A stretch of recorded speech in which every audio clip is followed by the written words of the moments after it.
In a world obsessed with filters and facades, the most powerful magnetism comes from what we dare not show. What if the key to becoming truly unforgettable isn't found in perfection, but in the courage to be unapologetically real? Carl Jung, the master of the human psyche, revealed a profound truth. We don't desire what appears flawless. We're drawn to what feels authentic. The 7 paradoxical traits of an unforgettable person aren't the ones society told us to chase. They're the ones we've been taught to hide, suppress, or silence. But here's the twist. What you've been hiding might be exactly what makes you unforgettable. We spend so much time polishing the outside, our appearance, our words, our image, while the real power is buried underneath. That quiet strength, that unshakable calm, that ability to be fully present without performing. It's not about being the loudest in the room. It's about being the one people feel, even after you've left. And the Stoics knew this. Marcus Aurelius didn't speak to impress. He spoke to understand himself. Epictetus didn't chase attention. He mastered his inner world. And that's the real flex today. Owning your truth so fully that you stop needing anyone's permission to be powerful. So if you've ever felt like you're too much or not enough, like people overlook you no matter how much you give, this video is going to flip the narrative. We're diving into 7 secrets that make someone unforgettable. Not by strategy, not by charm, but by becoming so rooted in who you are that no one can replace your presence. And if this kind of content speaks to something real in you, if it challenges you or brings you peace, then there's one simple free favor I'll ask. Just tap that subscribe button. That's how we keep growing this space together, with truth, with depth, and with no filters. Let's get into it. Secret 1. Don't be a filtered version of yourself. Let's be honest. Most of us are performing without even realizing it. Not on stage, not in front of an audience, but every day, just trying to keep up. We edit our emotions like we edit our photos. We post smiles while our hearts are tired. We tell people we're fine because it's easier than explaining what's really going on. It's become second nature. But here's the problem. When you perform too long, you start to forget who you actually are underneath the act. You trade authenticity for approval, and after a while, the approval stops feeling like enough. Aristotle once said, "Knowing yourself is the beginning of all wisdom." But how do you truly know yourself if you've spent years becoming who the world told you to be? This isn't just about social media. It's about a mindset. It's about the way we hide our opinions in conversations or water down our excitement so we don't come off as too much. It's the way we avoid taking up space because somewhere along the way we were taught that being fully ourselves was risky, too loud, too different, too inconvenient. But guess what? Every person who ever changed the world was all of those things. Carl Jung wrote, "The privilege of a lifetime is to become who you truly are. Not who your parents expected, not who your job prefers, not the version your friends are most comfortable with. You, the raw, unfiltered, flawed, evolving version. That's where your power lives, not in the polished image, but in the truth beneath it." Jung's entire psychological model was built around individuation, the process of integrating all the parts of yourself, even the messy ones, to become whole. And let's be real, wholeness is way more compelling than perfection. Think about the people who've left the deepest impression on you. Were they the ones who had it all together? Or the ones who made you feel like it was okay not to? The people who were honest, even when it wasn't pretty. The ones who laughed without hesitation and cried without apology. Those people stay with us, not because they were flawless, but because they were real. And in a world drowning in fakeness, real is revolutionary. Socrates challenged us to examine our lives, not just live them on autopilot. And part of that examination means asking the hard stuff, like, where am I pretending just to be accepted? If you sit with that question long enough, you'll find the cracks in your identity. The little places where you've traded truth for comfort, those are the places that need your attention, not your judgment, your attention, because that's where the masks live. And when you peel them off, you start to feel something wild and unfamiliar, freedom. And here's the thing, they'll tell you being real is too much, that you're too emotional, too quiet, too intense, too soft. But notice how every version of too much is just code for hard to control. And that's the point. Stoic philosopher Epictetus taught that freedom isn't about doing whatever you want. It's about not being owned by anything outside of you. When you stop bending yourself to fit into someone else's comfort zone, you reclaim that freedom. You become someone who lives from the inside out, not the other way around. Plato spoke of the shadow on the cave wall, a false image we mistake for reality. How many of us are still living in that cave, still mistaking the shadow version of ourselves, the one we think is easier to digest, for the real thing? But there's nothing digestible about authenticity. It's bold, it's layered, it's challenging, and yes, it's absolutely worth it. Because once you stop hiding, something incredible happens. The people who are meant for you find you. Not the ones who tolerate your shine, but the ones who reflect it back. And the ones who aren't ready for your truth, they fall away. Quietly, naturally, without a fight. Let them go. Because you were never meant to be a watered-down version of yourself. You were meant to be whole, fully expressed, at peace with your contradictions. Not everyone will get it, and that's fine. You don't need 100 fans. You need a handful of people who see you, really see you, and love you because of it, not in spite of it.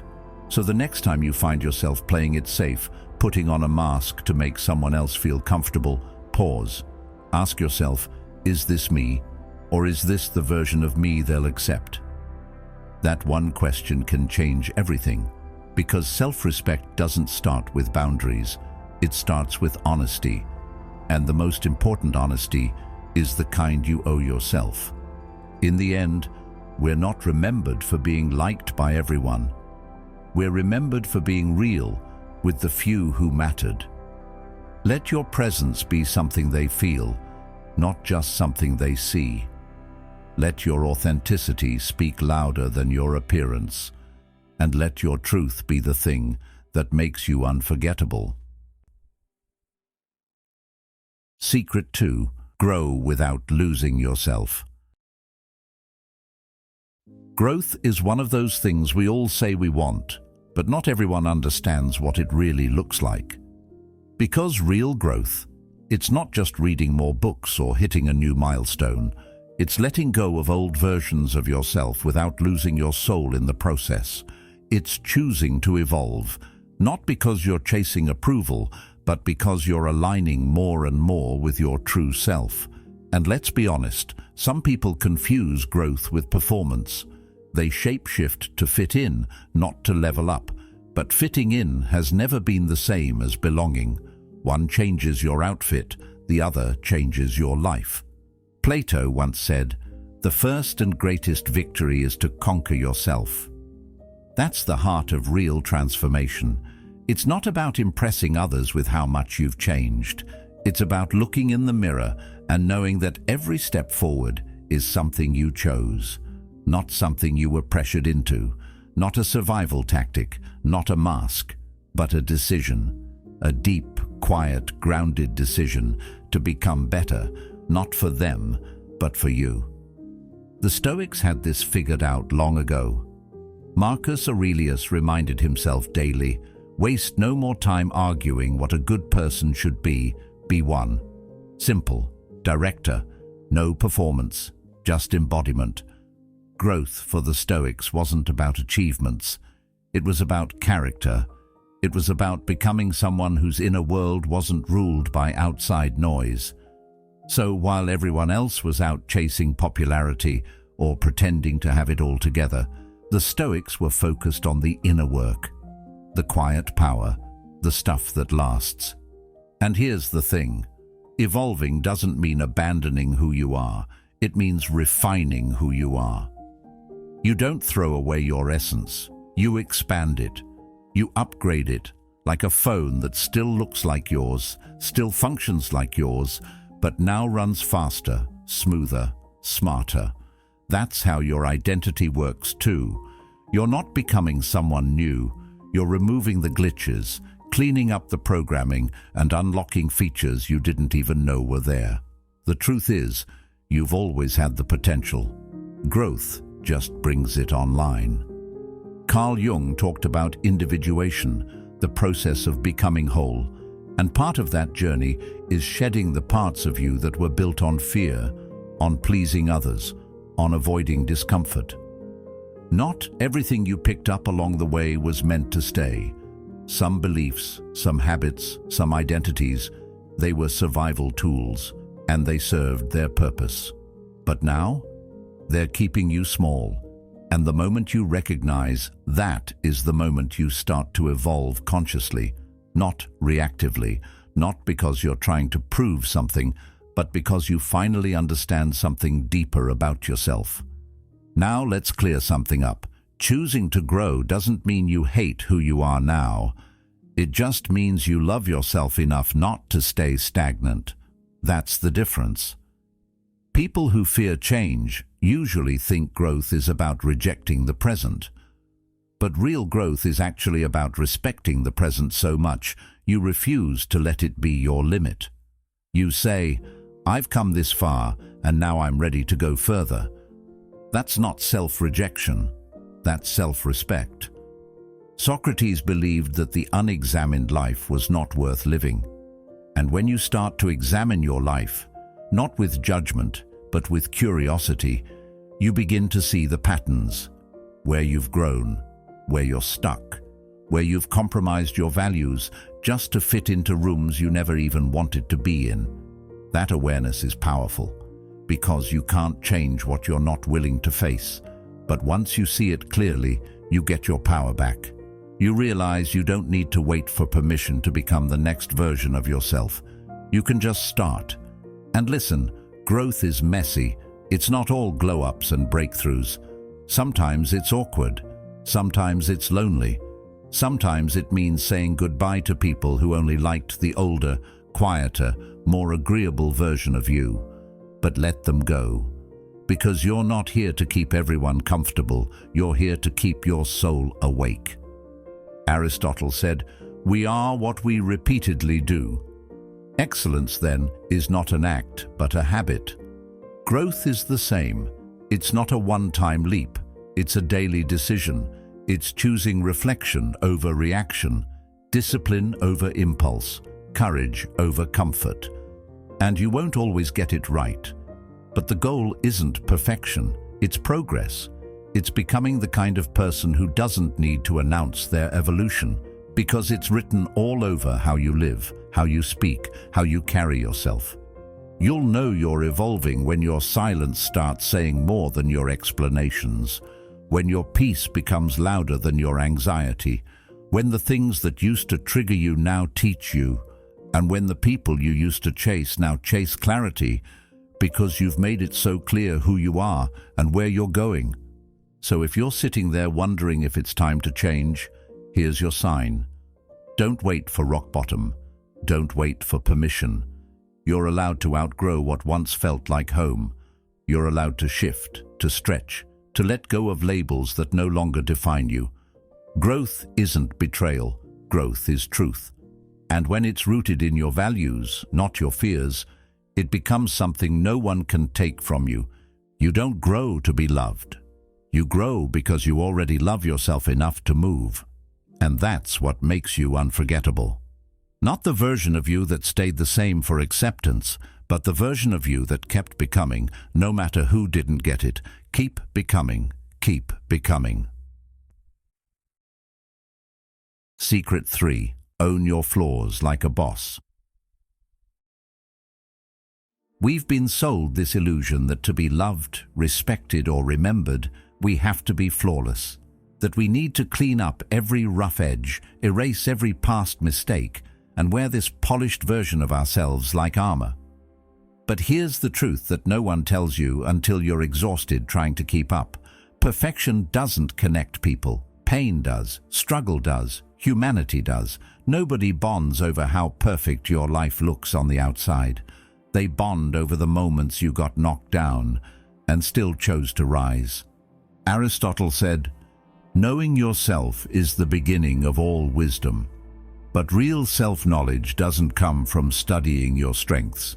It comes from owning your shadows, from being honest about the parts of you that didn't always have it together, from looking at your flaws and saying, "That's mine, and I'm not ashamed of it." Because shame only has power when you try to hide. The moment you bring those flaws into the light, they lose their grip. And in that moment, you start to take your power back. Carl Jung put it best: what you resist persists. What you accept transforms. That part of you you've been tucking away, the one you think makes you unlovable, weird, too emotional, too complicated, that might actually be your superpower. The very thing that could set you apart, make someone feel seen, or lead someone else out of their darkness. But if you bury it out of fear, you rob yourself and the world of what makes you uniquely you. We've all got scars, emotional ones, mental ones, maybe even physical ones. And society's been trying to sell us cover-up for years. Cover up your pain, your past, your sensitivity, your story. But those scars, they're not signs of weakness. They're proof you healed. They're proof you felt deeply, fought through, and didn't give up. That resilience, that bounce back, that's what makes you magnetic. People don't remember the person who never cracked. They remember the one who cracked, but didn't collapse. Let's bring in the Stoics for a second. Epictetus taught that it's not what happens to you, but how you respond that matters. So, your mistakes, your failures, they're not who you are, but your response to them, that's your character, that's your identity, that's your story. And stories, by the way, don't move people when everything goes right. They move people when the protagonist faces the fire and keeps going anyway. Socrates said, "Be as you wish to seem." Not perfect, not pristine, just real. Because people aren't looking for idols. They're looking for proof that being human doesn't make them broken. And when you show up, flaws and all, you become a mirror. One that reflects back to others what's possible when you stop trying to be untouchable and start being honest. Now think about this. What's one thing you've been hiding because you thought it made you less? One chapter in your story you've been scared to share because you worried it would make people look at you differently? What if, instead of making you weak, that part of your story actually makes you unforgettable? What if the thing you've been ashamed of is actually the exact thing someone else needs to hear to feel less alone? Plato believed that truth was not just something external, but something deeply internal. And what greater truth is there than to say, yes, I've struggled, yes, I've failed, and yes, I'm still here. That's not a confession, that's a declaration. That's you standing in your full humanity and refusing to shrink for anyone else's comfort. Because here's the thing, the world doesn't need another filtered personality. It needs realness. It needs people who've been through it and didn't let it turn them cold. It needs people who still care deeply, even after being hurt. Who still show up fully, even when it's scary. That's the kind of presence that sticks with you. That's the kind of energy that walks into a room and makes people feel something. You don't need to apologize for the old version of you. They were doing the best they could with what they knew. You honor that version by becoming someone stronger, someone wiser, not by erasing them, but by building on them. Your growth isn't about forgetting where you've been. It's about owning it so fully that no one can use it against you. So if you've got flaws, welcome to the club. You're not broken, you're just real. And real people don't need to be perfect. They just need to be honest, resilient, and willing to show up even when they're not finished healing. Secret 4. Stop needing. Start choosing. There's this quiet desperation so many of us carry without even realizing it. The craving to be picked, to be seen, to be validated. It starts young, right? We're trained to raise our hands and wait to be called on. To play nice, be agreeable, and hope someone notices us. But what no one tells you is this: the more you try to be chosen, the less you feel like you belong. Because being chosen puts all the power in someone else's hands. It says, I need you to see my worth before I can believe in it myself. And that's not power. That's permission-seeking dressed as love. But here's the shift that flips your whole reality. Stop waiting to be picked. Start deciding who earns access. That one change, it's not small, it's revolutionary. Because now, instead of shrinking to fit into someone else's world, you're standing tall in your own and asking, does this person deserve to be here? Not from arrogance, but from alignment. The Stoic philosopher Seneca said, as long as you live, keep learning how to live. And part of learning how to live is learning how not to beg for belonging. You weren't put here to audition for connection. You're not a product trying to earn a sale. You're a human being, full, flawed, growing, and the people who are meant for you, they won't need convincing. They'll feel your energy and recognize it, not just as valuable, but as rare. Carl Jung believed that people project their unmet needs and shadows onto others. So if someone makes you feel like you have to prove yourself to be worthy of love, maybe what they're really showing you is their own emptiness, their inability to see worth without performance. But that's their lesson, not yours to internalize. Your lesson is this: you are the chooser. Your life is your space. Your energy is your currency. And not everyone gets unlimited access just because they ask. Think about how different your relationships would look if, instead of wondering, do they like me, you asked, do they align with the version of me I'm becoming? Not the version that needs applause, not the one that settles, but the version that is grounded, evolving, and choosing peace over chaos. Suddenly, the focus isn't on how to be more likable, it's on how to live more authentically. And when you live from that place, something wild happens. People start respecting you, not for what you do for them, but for how you hold yourself.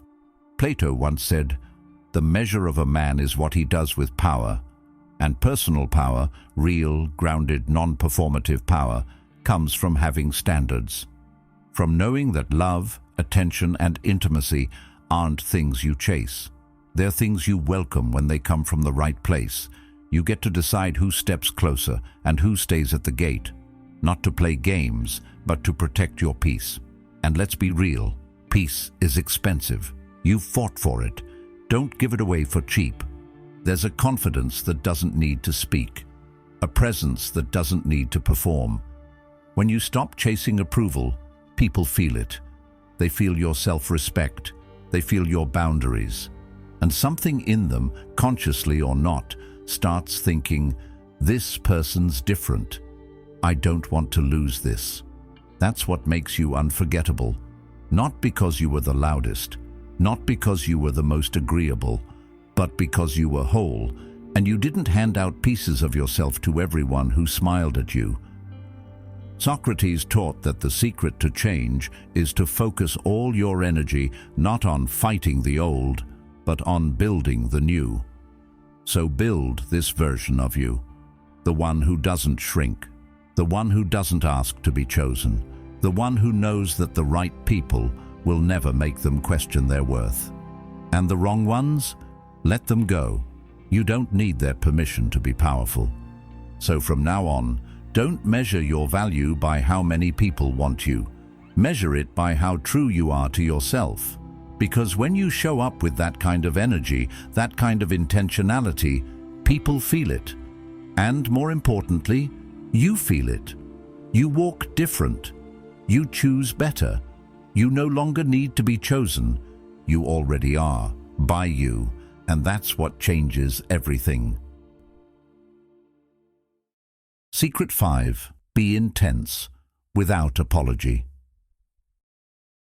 There's this unspoken rule floating around. Don't feel too much. Don't speak too passionately. Don't care too deeply. Be chill. Be easy. Be low maintenance. But let's tell the truth. None of that creates real connection. It creates distance. It creates performance. It turns you into a muted version of yourself. And if you've ever been told you're too much, too emotional, too sensitive, too intense, I want you to hear this loud and clear. That's not a flaw, that's a gift. You feel deeply because you care. You express intensely because you're alive. You're not too much. You're just not easy to ignore. Carl Jung believed that the emotional world was not something to repress, but something to integrate. He said, "There is no coming to consciousness without pain." That intensity you carry, it's not there to break you, it's there to wake you. It's the part of you that won't allow life to stay surface level. And yes, it may make some people uncomfortable, but that's not your problem to fix. That discomfort usually says more about their emotional limitations than your emotional intelligence. And let's talk about intelligence for a second. Emotional depth is not weakness, it's wisdom. Aristotle spoke of the virtue of moderation, but he didn't mean suppressing your nature. He meant mastering it, directing it, feeling without drowning, loving without losing yourself. That's the difference between chaos and courage. And make no mistake, your ability to feel deeply is courageous. Because in a world where most people numb out, scroll endlessly, or build walls, you show up with your heart still open. That's not too much. That's rare. Now, why do people call you too much? Because intensity can't be controlled. It demands presence. It asks questions. It feels everything. And that level of honesty scares those who are hiding behind masks. Your passion makes them question their apathy. Your tears make them face their numbness. Your truth, it makes them uncomfortable with their lies. So rather than do the work to meet you where you are, they label you too intense, too emotional, too complicated. But that's not truth. That's projection. The Stoics, yes, even the masters of self-discipline, never told us to deny emotion. They told us to understand it. Marcus Aurelius wrote, "You have power over your mind, not outside events. Realize this, and you will find strength." That includes your emotional life. You don't need to tone yourself down. You just need to direct your fire, channel your passion, let your emotions inform you, not rule you. That's strength. That's emotional maturity. That's what sets you apart. Socrates once said, "To know thyself is the beginning of wisdom." Well, knowing yourself means knowing how deeply you feel and not making yourself wrong for it. It means honoring the fact that your sensitivity isn't weakness. It's awareness. It's your radar for truth. It's the reason you walk into a room and feel what no one is saying. It's why your intuition is so strong, why your connections go deeper, and why the people who truly know you feel seen in a way they've never felt before. So no, you're not too much. You're just unwilling to live small. You're unwilling to fake indifference. You're unwilling to detach from things that matter to you. That doesn't make you difficult. That makes you authentic. And in a world that teaches people to shut down, you're choosing to stay open. That's a choice. That's a strength. And it's unforgettable. So the next time someone tells you you're too much, smile. Look them in the eye and say, "Then go find less." Because you're not shrinking to fit inside someone else's comfort zone. You're expanding into your full emotional power. And the people who are meant for you, they'll never ask you to shrink. They'll rise to meet you. They'll match your depth. They'll celebrate your passion, not flinch from it. Because people who feel deeply love deeply. And people who love deeply, they change lives. So don't dim that. Don't dilute it. Be all of you. Be bold. Be passionate. Be honest. Because that's how you leave your mark. Not by being agreeable, but by being real. Secret 6. Hold your standards without guilt. There's a quiet power that comes alive in someone the moment they realize they deserve more. Not in a loud, boastful way, but in that calm, steady presence that says, I'm not settling anymore. It's like a switch flips, and suddenly the old patterns, the one-sided relationships, the draining conversations, the tolerating, the pretending, they stop. Not because the world changed, but because they did. Because once you know what you're worth, the begging ends, the chasing ends. You're no longer seeking scraps of love or fragments of attention. You're holding out for what's real. Epictetus, one of the great Stoic philosophers, said, "Never value anything as profitable to yourself which shall compel you to break your promise, to lose your self-respect, or to hate any man." Translation: if you have to betray yourself to keep someone, it's already too expensive. And the people who get that, the ones who walk away without burning down the room, they're dangerous in the best possible way, because they can't be manipulated, they won't be guilted, and they won't stay where their peace keeps getting broken. See, most people aren't afraid of losing someone who needs them. They're afraid of losing someone who doesn't need them, but chose them. There's a difference.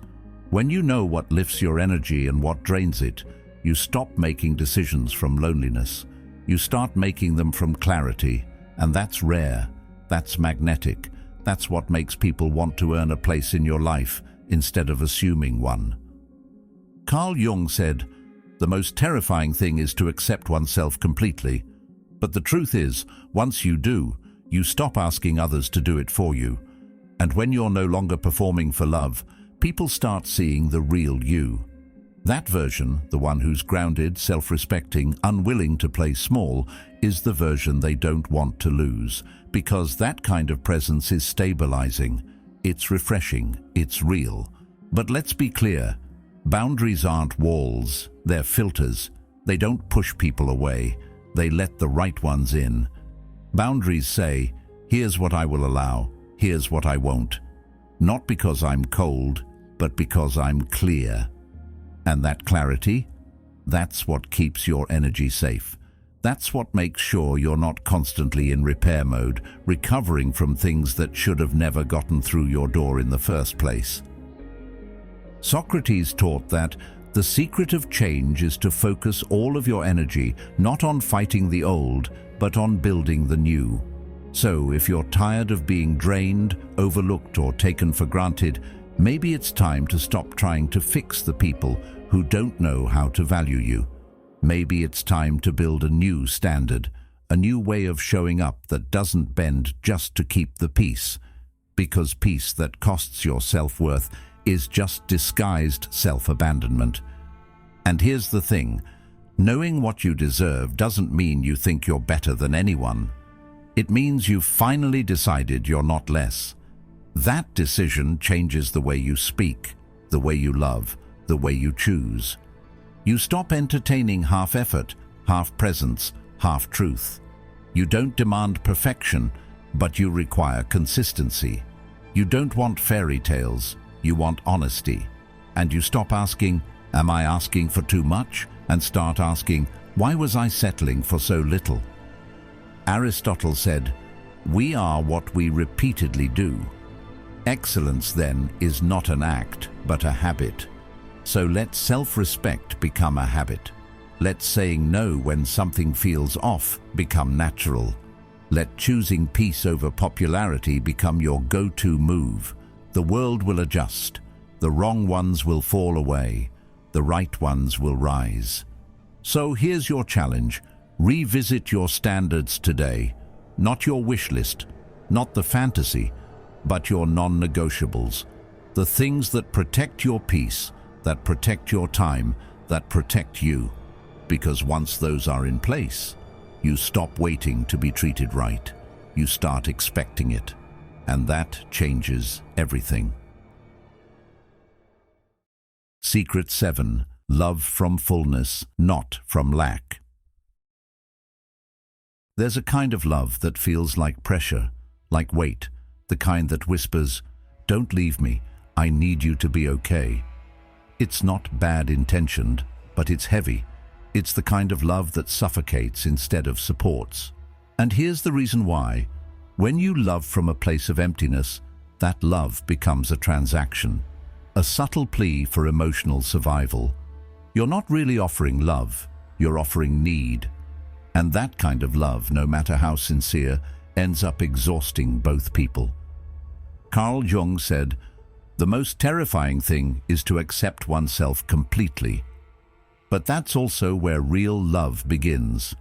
Because once you accept yourself, fully and without conditions, your love stops being something you need to survive and becomes something you choose to give. You're no longer handing people your broken pieces and begging them to glue you back together. You're whole. And when you're whole, your love becomes light. It becomes peace. It uplifts instead of overwhelms. You see, people think intensity equals love, that clinging means connection. But real connection isn't built on fear of losing someone. It's built on the freedom to choose them over and over again, without fear, without dependency.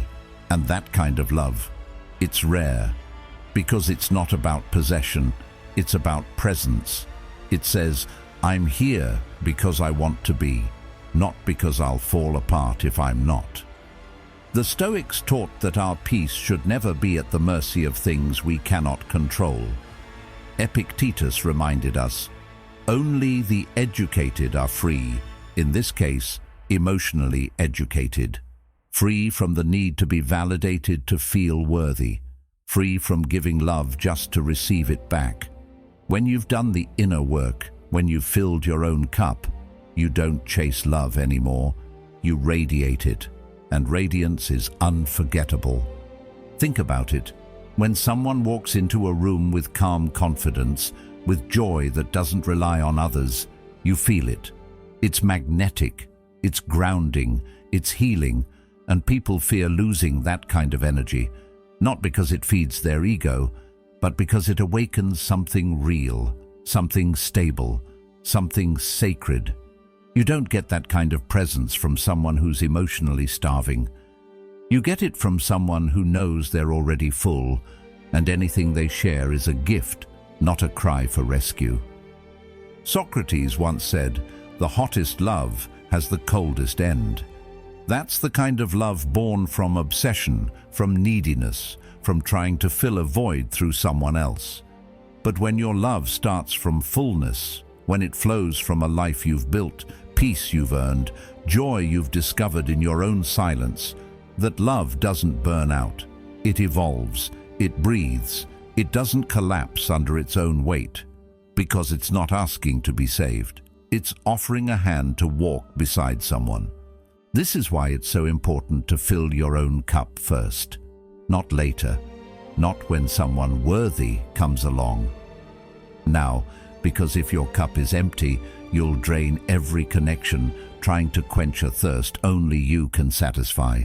But if your cup is full, if you've spent time healing, loving yourself, building your sense of worth, you'll give from your overflow. And the people who deserve to be close to you, they won't try to drink from your source. They'll be nourished by the abundance. And they'll honor it. Aristotle believed that the highest form of love, philia, was not romantic, but virtuous friendship, a bond between people who seek the good in each other and themselves. That kind of love doesn't cling, it doesn't control, it strengthens both people to become more of who they truly are. And you only get there by being whole before you arrive. So ask yourself, am I giving love from a wound or from wisdom? Am I offering my heart from fear or from freedom? Because love should never feel like a lifeline. It should feel like light. And the truth is, you don't need someone to complete you. You need someone who complements the wholeness you already fought hard to earn. That's the energy people are afraid to lose. That's the presence they'll never find twice. So take care of yourself first. Fill your soul. Know your worth. And then, when you love, let it be a reflection of your fullness, not a plea to be filled. The right ones, they won't just stay. They'll protect that light, because they'll know they're in the presence of something rare, and you'll know it too. The most unforgettable energy you'll ever carry is the quiet knowing that you are whole, without needing to prove, perform, or chase. When you choose yourself first, the right people will never ask you to shrink.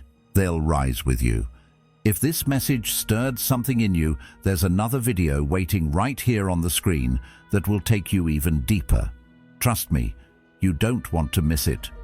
Thank you for being here and for being a part of Stoic Journal. This space isn't just about philosophy, it's about becoming. Slowly, intentionally, powerfully. And remember, the journey continues. We'll be right here when you're ready for the next step.